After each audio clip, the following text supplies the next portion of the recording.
Hello, this is Azrael. Thank you for tuning in to my channel. I don't know if this part is going to be in the beginning of a video or in the middle. I guess I'll figure that out. Here, part of this subject matter of this video is going to be gathering materials. Here are dandelions. Okay. Dandelions are real good for contacting spirits. The roots are good for the spirits of the dead, specifically. If you make a tea or stuff it in a sachet, or maybe even a hollow skull that you could use as a sympathetic link to the target spirit. The leaves and stem, great for nature spirits, and of course the seeds and flowers, good for nature spirits, but also usually associated with godhood. So you have a threefold plant there. You have the seeds and the blossom for contacting divine or godheads, then leaves for spiritual elementals, and then of course the dead. Now, however, all of the plant can be used for such, contacting the dead or anything else. That's just herbal dogma. But I like the thought of it. So when you're summoning a spirit, if you know the spirit of the person that you're trying to summon, you try to dig a little bit into the plot. The closer you get to the ground and coffin barrier, the better. You do not have to dig that deep, and for the most part, probably you shouldn't. So just taking from that the top layer, for the most part, I'm just giving you information what was traditionally handed down. Graveyard dirt that's not part of the plot, like say here in the walkways amongst all these dandelions, this is good for general work. But when contacting the dead, if you could find a road, which we have over here, the cemetery that I'm in has a lot of roads. A lot of them got dirt. A lot of them are crossroads. So the dirt from crossroads will work in general if it's from a cemetery or not. But picking up crossroad dirt in a cemetery, especially in necromantic rites, all the better. This leads us to moss, which is also good in necromantic rites. Some that, like at the back of this,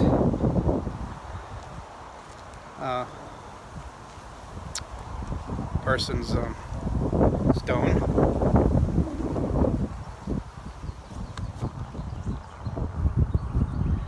Is good for also Spanish moss that hangs from trees is good again.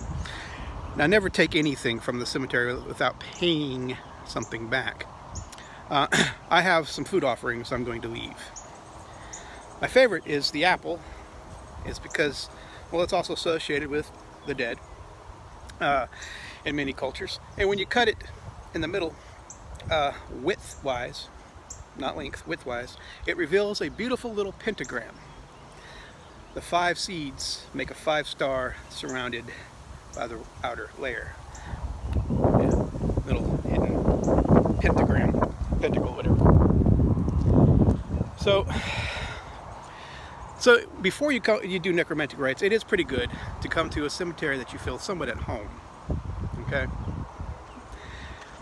Now, within this cemetery, and a lot of cemeteries, there's sometimes, especially in the south, or places where there's a lot of water, cypress and willow trees are good trees to use for wands in necromantic rites, to guide the energies, if you want to employ those. I very seldom ever employ a necromantic wand. And for my Christian listeners that are thinking about learning this, I'm going to do a little video because I had a person ask me a couple questions, and I want to do that as a separate video. But some of the earliest depictions of Christ in Rome in the catacombs has him using a magic wand to raise Lazarus. So it was a very common understanding that Jesus was a necromancer for all points. Anyway, so dandelion roots the best place to get them. You can use them to summon the dead even if you get them out of your front yard. But again, we're using cemetery work here. We're doing cemetery, graveyard, other side, death energies. So the more you can associate what products you use, all the better. Now I'm going to give you a whole list of herbs probably after this. It was probably going to connect the videos. So sorry if I'm going to do a little bit of repeating. Water, grave water. Now in this cemetery, which for various reasons I'm not going to state where I'm at, this person's gravestone is a bird bath. So their memorial stone, it has their name and the person who's buried there when they died and so forth. But they loved birds, and grave water, very good in everything from hexing to performing divination. And as you can see in the clouds in the back, we're also getting a storm. It's also said in witchcraft in general that storm water, very good, very powerful stuff, especially in defensive and hexing magics. So this is just a little rundown to give you guys an experience of what to look for in cemeteries. If you can't find a bird bath like that, that's a unique one. There's stone plots with those places where you can place flowers. You can get water there, or you could be also like me, be a little greedy about it. Bring your own little small buckets, and I'll place them outside by the area and retrieve them after the rain, so I can get a massive amount of grave water. Yeah. So, but this specific cemetery has a lot. Also, if you can find the moss, if you can see the moss growing in here, that's also good. Used for such things when it's been dried and whatnot.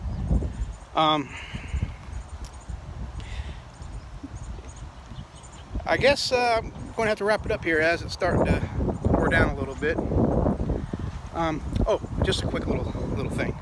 Again, always, if you take something, always leave something, and ask the guardian of the cemetery in a small prayer for approval, and just kind of feel if it's a yes or no. But this moss that grows on these tombstones, if you put it in your pocket, it helps bring prosperity. So anyway, and before I go, I forgot one thing. When people are buried in mausoleums, sometimes they look decorative, what I'm about to show you, and they also have a dual purpose. Sometimes there are locks that helps keep them in. But in this case, at the back of this mausoleum, you're going to see some ventilations. This is for where the gases of the decomposing body is released. Okay? And sometimes, no, not this one, because this has been underneath a tree, protected against the elements. But a lot of times the water that will rain down on it will collect, and you'll see a stream going down. Collecting water here can be a little bit more oomph, because you're also collecting what's left of the person as it rejoins the earth, which is great for resurrection magics, not just necromancy, but if you're trying to resurrect old feelings, maybe in love magic, or resurrect a passion or a dead-end job or something. It's good for resurrection magic because the body has rejoined the earth and began new life, which is the symbolism you're playing on. And over here we have another example, but it's much lower to the ground. Some more of the essence is released there onto the ground as opposed to higher up. Okay. Again, I don't know if I'm going to put this as a video of itself or an introduction or whatnot, but this is going to go in the series of my necromantic videos. So, like and subscribe. Take care.